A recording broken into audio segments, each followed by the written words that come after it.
Hey again, it's Christina from Sunshine and Flora. So this video's format's going to be just a little bit different than my normal videos. Instead of doing a video on a specific topic and talking about that, I thought it would be fun to carry my GoPro around with me all week here on the flower farm and just show you all the random things that I do. So I may just set it up while I'm working. I may turn the camera around and show you what I'm doing, explain what I'm doing, or just let you watch while music plays. I think it'll be fun. So this video is going to be filmed over the course of multiple days here on the flower farm so that you guys can see just kind of all the things that go on throughout the week and all the things that I'm doing this time of year. But I did want to start this video by showing you a project that I did last night that I forgot to set my camera up for. So this year I placed an order for 50 strawberry roots, and those just came, and I wanted to make sure to get those potted up right away while they were still healthy. So here they are. I think there's actually 56 roots that I potted up, and you can see a lot of them already have growth. But they're looking really, really good. And these are going to be planted here outside. Where yet, I am not sure, but probably within the next few weeks or a month, these are gonna get planted outside. I just really wanted to get them going here in the pots first. So these strawberry roots are all forever-bearing strawberries as opposed to June-bearing strawberries. June-bearing strawberries, when you start the roots and then plant them outside, you want to pick the flowers off and not even harvest off of them for the first year. These are ever-bearing strawberries. I got 25 of the Seascape and 25 of the Ozark Beauty. Really excited to have these because I think all the strawberries that we have at home are all June-bearing, and I really wanted a continuous harvest. But from what I have read with the ever-bearing strawberries, the first year, you want to pick the blooms off for the first 6 to 8 weeks to let the plants grow and develop. And then from there, you can start harvesting berries towards the end of summer after that. And then for the coming years, we should be able to have berries all season long. So really excited about that. Okay, so that is project number 1 this week. Now it's time to just start with the morning chores. So the first thing I need to do is set out all my plug trays, start hardening them off. I also talked about this briefly in my last video, but by hardening off, I mean acclimating them to the outside temperatures. So I leave them outside for just a little bit longer every day so that they're used to the fluctuation in temperatures and then of course the wind. That way when you plant them outside, they're not gonna go into plant shock. I don't have to worry about things as much when I'm planting things in the hoop house, but I still harden them off a little bit. Okay, let's hop to it.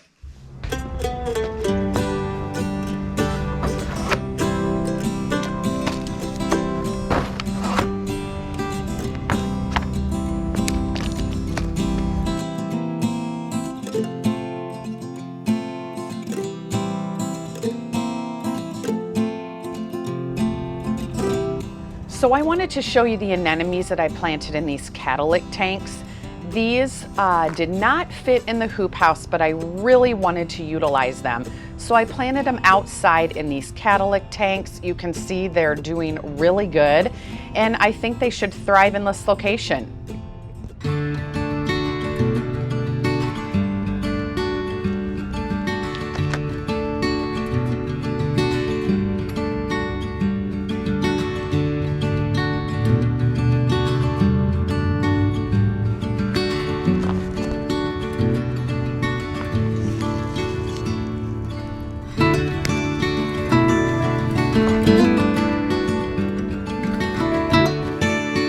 So when I harvest daffodils, I reach all the way down, spreading the leaves out so I get as much of the stem as possible. And then you pull it up and it just pops right out. Daffodils are super easy to harvest, and you want to harvest them when they are in gooseneck stage or almost opening. So you can see I'm getting a little bit of a variety here as I harvest.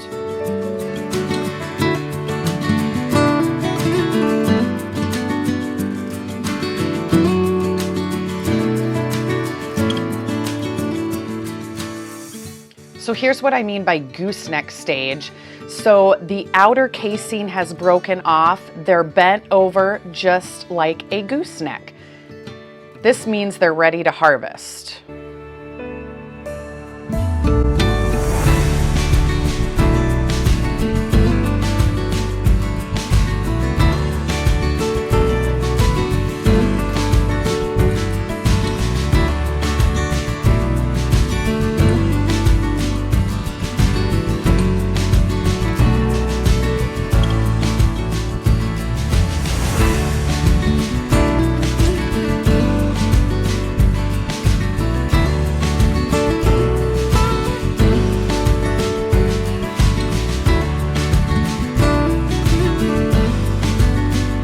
After I've harvested, I take them in and put them in my cooler till they are ready to use.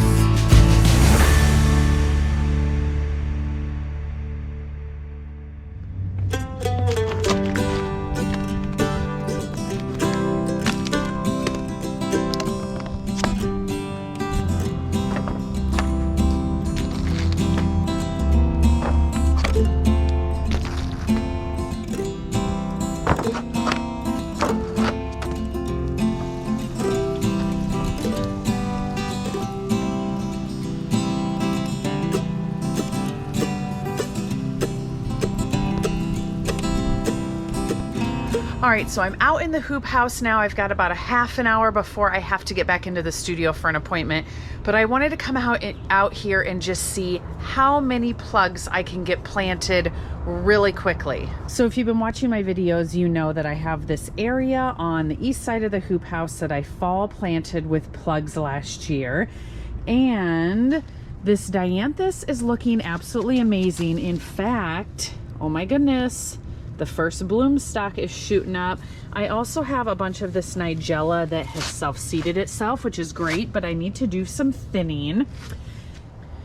The campanula is looking absolutely amazing. And in fact, these are starting to shoot up their first bloom stalks too. I need to give these a really good watering today and maybe a fertilizing. That might be helpful. The verdict is still out on the snapdragons, however. Now, they're not horrible. They look a little sad. I think they have gotten a little bit cold. I'm not going to tear them out by any means, but the verdict is still out whether the fall planted snapdragons were worth it. Oh my gosh, look at this dandelion. Get out of here. We don't need him in here. Then I think this is a self-seeded cress. I am not sure. It's either a cress or it's totally a weed. I'm gonna let it go and see what the seed pods look like. If it's a weed, they're all getting removed. If it's cress, that's great. But the reason that I am out here this morning, along the edge here, I had a bunch of snapdragons completely die off. And then also, you'll notice right here I have a big open space where some also died off. There is a little nigella in there. But these new plugs that I got in, I'm gonna see how many of these, which I think I can get it all done, plugged within a half an hour that I can get in the empty spots. Because I literally need to fill every inch of this hoop house as possible to make the most out of all the space. So here I go. I'm gonna see how many plugs I can get planted in a half an hour. I think I can easily get this done. And then I'll show you how I fertilize everything as well.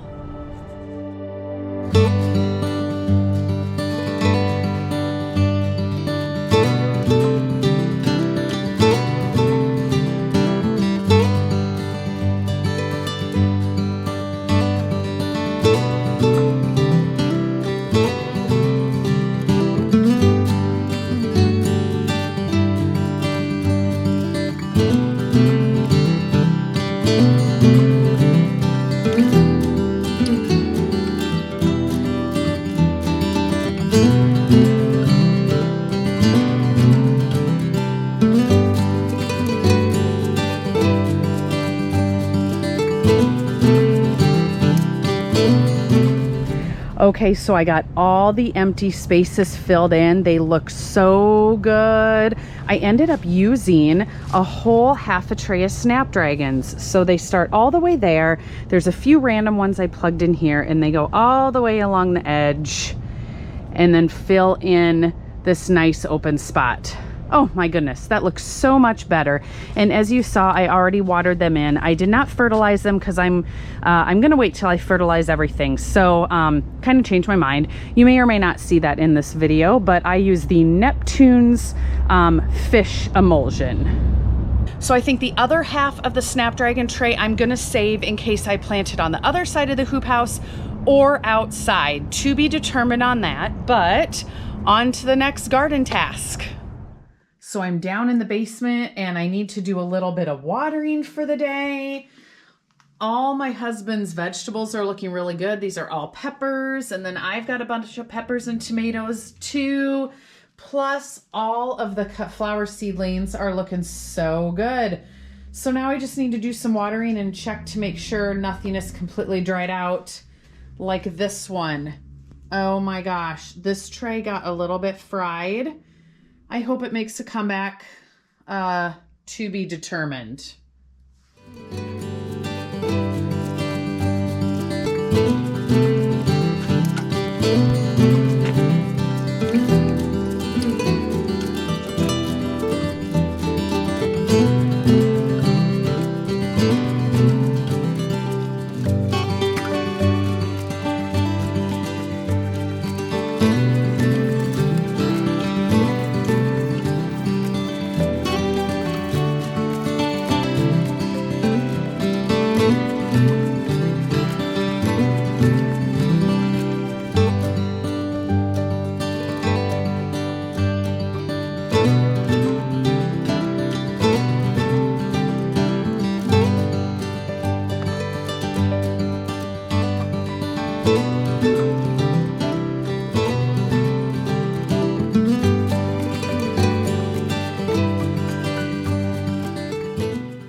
All right, day 3 here of this week, which means it's Thursday and the storefront is open today. It opens at 10, but I'm out here in the hoop house and I want to get some planting done before I open the storefront.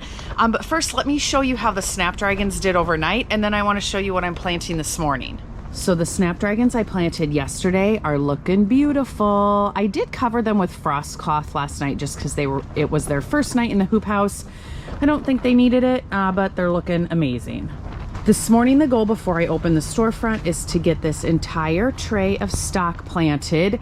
Now that I say that, I hope there's room. The stock is going starting down in that corner. So these concrete blankets must go. And yeah, I'll just see how much I have room for. Stock likes to grow in cool temperatures. It's actually a member of the brassica family. These are looking really, really good. I have never really successfully grown stock, so I'm giving it another try. All right, so I'm gonna get these concrete blankets moved out of the way. I'm gonna see how fast I can get these planted, and then we will see what else I do before the storefront opens. I may plant some raspberries if there's time.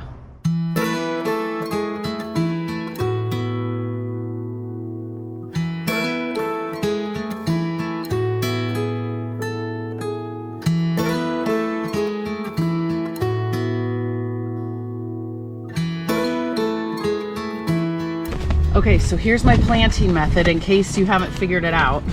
I stick my thumb in to make a nice hole, and then the plug goes right down in the hole where my thumb was.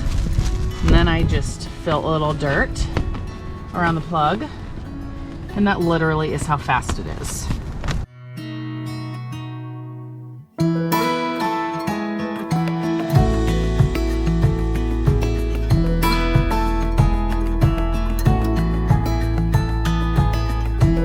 Okay, so I got the entire plug tray of stock planted. That took me no time at all. And I have this nice open space now that the concrete blankets are out of here. So I'm gonna start planting this tray of Lisianthus. And I wanna test whether things grow better in the hoop house or outside. So I'm probably only gonna do half of this tray. This is the Voyage 2 White. So I may go and get another color too, but let's get started on this.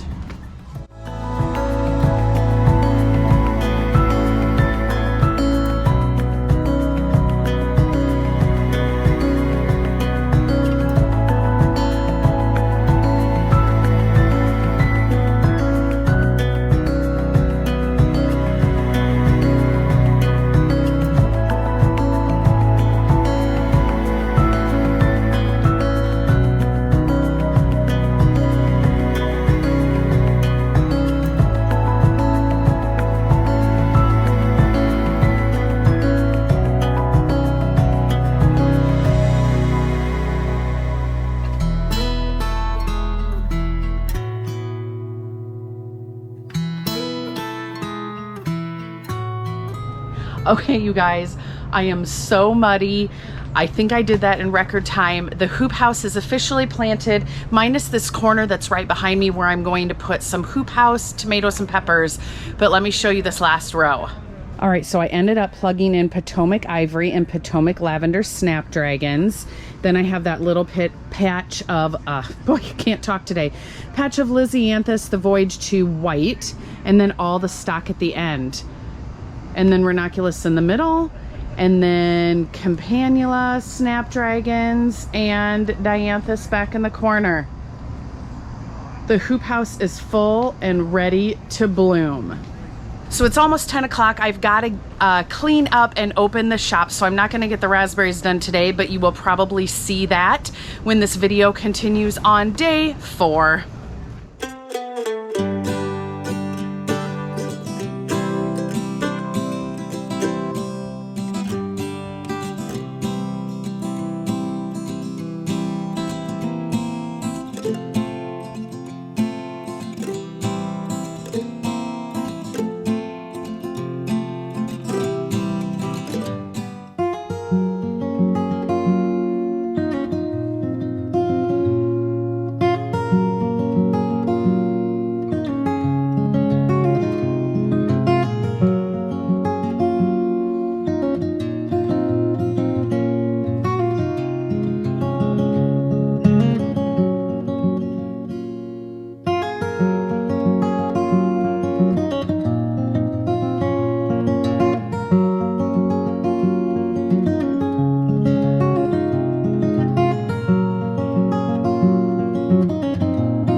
Okay, so you may not be able to see them very well from here, but this is 5 plants of the heritage raspberries. There you can kind of see it. So I spaced these 2.5 feet apart this way and about 3 feet apart this way. And this bed should be perfect for these raspberries. Now you'll notice I did leave a little bit of space here because these are going to get so tall and branch out. So probably my plan is to put some landscape fabric edging the bed, and then I will be somehow corralling them so that I keep them contained. And I do have some roots from where we had raspberries growing previously that I can always plant in this space back here. But I think this is going to be a nice area. And if you've ever grown raspberries, you know they spread every year. So this patch will just fill up and be hopefully abundant for years to come. I forgot to mention I will be watering these in good, and then I also have some land and sea compost that I will be topping them off just to give them a little extra food. And the fertilizer that I used was the Biotone starter fertilizer. Okay, so I hope you guys have enjoyed seeing 4 random days of tasks on the flower farm. It's about 9:30. It's time for me to clean up and open the storefront for the day. I hope you guys are having a great start to spring. Stay tuned for a lot more as usual, and we will see you soon.